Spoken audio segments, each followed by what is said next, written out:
തെക്കൻ കൊറിയക്കാർ വടക്കൻ കൊറിയക്കാർ തെറി പറയും കൊറിയൻ ഭാഷയിൽ. വടക്കൻ കൊറിയക്കാർ ഇങ്ങോട്ട് ഈ ഉച്ചഭാഷണിയിൽ. അപ്പോൾ വലിയ ഏറ്റവും ഉച്ചത്തിൽ ആരാണ് പറയുന്നത് എന്നുള്ളതാണ് അവിടെ നമ്മൾ തെക്കൻ തെറിയും വടക്കൻ തെറി ഏറ്റുമുട്ടും. കൊറിയൻ ഭാഷയിൽ പരസ്പരം തെറി വിളിക്കുകയാണ്. അതായത് കിങ് ജോങ് ഉൻ അവിടെ തെറി വിളിക്കുന്നു, ഇവിടെ ഈ എന്താണ് യൂണിനെ ഇങ്ങോട്ടും തെറി വിളിക്കുന്നു. പച്ച തെറി വിളിക്കലാണ് ഇവരുടെ ദേശീയതയുടെ ഒരു ഉത്സവം എന്ന് പറയുന്നത്. തെക്കൻ കൊറിയ വടക്കൻ കൊറിയ രൂപങ്ങളൊന്നും നമുക്കറിയാമല്ലോ. അത് ശീതയുദ്ധ സമയത്താണ്. ശീതയുദ്ധം നടക്കുന്ന സമയത്ത് സോവിയറ്റ് ചേരിയിൽ ഒരു കൊറിയ, അമേരിക്കൻ ചേരിയിൽ വേറൊരു കൊറിയ. അതിൽ ഏറ്റവും രസമുള്ള കാര്യം എന്ന് വെച്ചാൽ ട്രംപിൻ്റെ കാലത്ത് ആ രണ്ട് കൊറിയകളും തമ്മിലൊരു സമാധാന കരാറൊക്കെ ഉണ്ടാക്കി, ഉടമ്പടി ഉണ്ടാക്കി. അവർ തമ്മിൽ പഴയ പോലെ ശത്രുതയൊന്നും ഇപ്പോൾ ഇല്ല. പക്ഷേ എങ്കിലും ഈ പറയുന്ന അപര ശത്രു എപ്പോഴും അവിടെയുണ്ട്. അത് ഏത് ദേശീയതകൾക്കും ഉണ്ടാവില്ല. എല്ലാ ദേശീയതകളിലും അവൻ ശത്രുവാണ്. ആ ശത്രുണ്ടെങ്കിലേ ദേശീയതയ്ക്ക് നിലനിൽപ്പുള്ളൂ. ഈ ഭയങ്കര രസമുള്ള കാര്യം എന്ന് വെച്ചാൽ ഈ തെക്കൻ വടക്കൻ കൊറിയകൾക്കിടയിലൊരു അതിർത്തിയുണ്ട്. അതിർത്തിയിലൊരു ഫ്രീ സ്പേസ് ഉണ്ട്. ആ ഫ്രീ സ്പേസ് ഭയങ്കര രസമാണ്. അവിടെ പോയി നിന്ന് കഴിഞ്ഞാൽ ഒരു വശത്ത് ഇങ്ങനെ നമ്മൾ ഈ ബിൽ ബോർഡൊക്കെ ഉണ്ട്, വലിയ പരസ്യ ബോർഡ് പോലെ വലിയ ബോർഡ് സ്ഥാപിച്ച് അതിൽ ഉച്ചഭാഷണികൾ വച്ചേക്കാണ്. തെക്കൻ കൊറിയയുടെ അതിർത്തിയിൽ നിന്ന് ഇങ്ങോട്ട് ഉച്ചഭാഷണി, വടക്കൻ കൊറിയയുടെ ഭാഗത്ത് നിന്ന് ഇങ്ങോട്ട് ഉച്ചഭാഷണി. നമ്മൾ വാഗ അതിർത്തിയിൽ മറ്റേ കൊടി ഉയർത്തുമ്പോൾ ഇങ്ങനെ കാല് പൊക്കിയിട്ടൊക്കെ സല്യൂട്ട് ചെയ്യില്ലേ, അതിന് പകരം അവിടെ ചെയ്യുന്നത് തെക്കൻ കൊറിയക്കാർ വടക്കൻ കൊറിയക്കാർ തെറി പറയും കൊറിയൻ ഭാഷയിൽ. വടക്കൻ കൊറിയക്കാർ ഇങ്ങോട്ട് ഈ ഉച്ചഭാഷണിയിൽ. അപ്പോൾ വലിയ ഏറ്റവും ഉച്ചത്തിൽ ആരാണ് പറയുന്നത് എന്നുള്ളതാണ് അവിടെ നമ്മൾ തെക്കൻ തെറിയും വടക്കൻ തെറി ഏറ്റുമുട്ടും. കൊറിയൻ ഭാഷയിൽ പരസ്പരം തെറി വിളിക്കുകയാണ്. അതായത് കിങ് ജോങ് ഉൻ അവിടെ തെറി വിളിക്കുന്നു, ഇവിടെ ഈ എന്താണ് യൂണിനെ ഇങ്ങോട്ടും തെറി വിളിക്കുന്നു. പച്ച തെറി വിളിക്കലാണ് ഇവരുടെ ദേശീയതയുടെ ഒരു ഉത്സവം എന്ന് പറയുന്നത്. അതവിടെ നിൽക്കട്ടെ. പക്ഷേ വേണു പറഞ്ഞ കാര്യത്തിൽ ചെറിയൊരു വിയോജിപ്പ് എനിക്കുണ്ട്.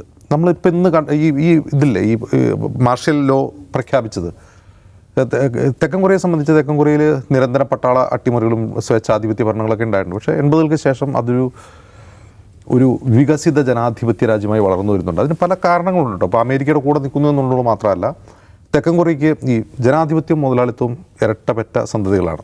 രണ്ടും ഒരുമിച്ച് പ്രസവിക്കുകയും ഒരുമിച്ച് വളരുകയും ചെയ്ത സാധനങ്ങളാണ്. അപ്പോൾ ഒന്ന് നിലനിൽക്കണമെങ്കിൽ മറ്റത് വേണം. ജനാധിപത്യവും സ്റ്റെബിലിറ്റിയും ഉള്ളിടത്തെ മുതലാളിത്തത്തിന് വളർച്ച ഉണ്ടാവും. അതാണ് അതിലേറ്റവും പ്രധാനപ്പെട്ട കാര്യം. അങ്ങനെ നോക്കിയാൽ തന്നെ തെക്കൻ കൊറിയ ഒരു മെച്യൂറായിട്ടുള്ള ഒരു ഡെമോക്രാറ്റിക് കൺട്രി തന്നെയാണ്. അതിൻ്റെ കാരണം VDEMൻ്റെ തന്നെ റേറ്റിങ്ങിൽ അവർ മികച്ച പൊസിഷനിലാണുള്ളത്. ഒരു ജനാധിപത്യ രാജ്യം എന്നുള്ളതിൽ മികച്ച പൊസിഷനാണ്.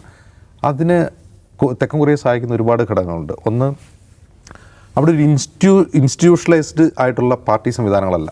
അവിടെ ഒരു യൂണിക്യാമറൽ പാർലമെൻറ്റാണ്. രാഷ്ട്രീയ പാർട്ടികളുണ്ട്. അത് ഈ വലതുപക്ഷം എന്ന് പറയാവുന്ന കൺസർവേറ്റീവ് പാർട്ടികളുണ്ട്, ലിബറൽ പാർട്ടികളുണ്ട്. എങ്കിൽ പോലും ഇപ്പോൾ അമേരിക്കയിലേതുപോലെ ഡെമോക്രാറ്റ് റിപ്പബ്ലിക്കൻ എന്ന് പറയുന്ന പോലെ ഒരു ഗ്രാൻഡ് ഓൾഡ് പാർട്ടീസൊന്നുമല്ല. ഇന്നൊരുത്തന്നെ ഒരാൾ പാർട്ടി ഉണ്ടാകും, മറ്റപ്പുറം പോയി ലയിക്കും. ഇന്നലെ ജയിച്ച പാർട്ടിയുടെ പേരായിരിക്കില്ല നാളെ ഉണ്ടാവുക. അവിടുത്തെ പാർട്ടികൾ ബഹുകക്ഷി രാഷ്ട്രീയമാണ്.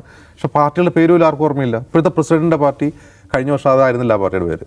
അപ്പോൾ ഇൻസ്റ്റിറ്റ്യൂഷണലൈസ് ചെയ്യപ്പെടാത്ത രാഷ്ട്രീയ പാർട്ടികളാണ് അതിൻ്റെ ഒരു പ്രത്യേകത. മറ്റൊന്ന്, അതിശക്തമായ സിവിൽ സൊസൈറ്റിയാണ്. ഇപ്പോൾ നമ്മൾ ഈ മാർഷ്യൽ ലോ പ്രഖ്യാപിച്ചപ്പോൾ തന്നെ ജനം തെരുവിലിറങ്ങുകയാണ്. സൈനികരുടെ ഭാര്യമാർ, മുൻ സൈനികർ, അവിടുത്തെ സിവിൽ സൊസൈറ്റി റെപ്രസെൻറ്റേറ്റീവ്സ്, അവരൊന്നും തലയൊക്കെ മുട്ടയടിച്ചിട്ടാണ് പ്രൊട്ടസ്റ്റ്. ഭയങ്കര മഴ നടന്നുകൊണ്ടിരിക്കുകയാണ്. ആകെ ഈ 6 മണിക്കൂറിനിടയ്ക്ക് ഈ മഴയത്ത് പോലും ആളുകളുടെ സമരരംഗത്താണ്. അതൊരു ശക്തിയുള്ള ജനാധിപത്യത്തിൻ്റെ പ്രത്യേകതയായിട്ടാണ് എനിക്ക് തോന്നുന്നത്. ജനം അപ്പം തന്നെ സംഘടിച്ച് ഇറങ്ങി. ഈ സിവിൽ സൊസൈറ്റിയുടെ സമ്മർദ്ദം ഒരു വശത്ത്. ഇനി മറുവശത്ത് പാർലമെൻറ്റിൽ ഇത് വോട്ടിനിടണം. വോട്ടിനിട്ടാലേ മാർഷ്യൽ ലോ പാസ്സാവുള്ളൂ. ഇയാളുടെ പാർട്ടിയിൽ MP-മാർ തന്നെ ഇയാൾക്കെതിരെ വോട്ട് ചെയ്തു. അതായത് 10 പേര് മാത്രമാണ് MP-മാരിൽ ഇയാളെ അനുകൂലിച്ചത്. ബാക്കിയുള്ള മുഴുവൻ ആളുകളും ഈ നിയമത്തിനെതിരെ വോട്ട് ചെയ്തു. ഇയാളുടെ പാർട്ടിയിൽ ഡിസെൻ്റ് ഉണ്ടായി എന്നുള്ളതാണ് ഞാനിതൊരു മെച്യൂർഡ് ഡെമോക്രസി ആണെന്ന് പറയാനുള്ള കാരണം.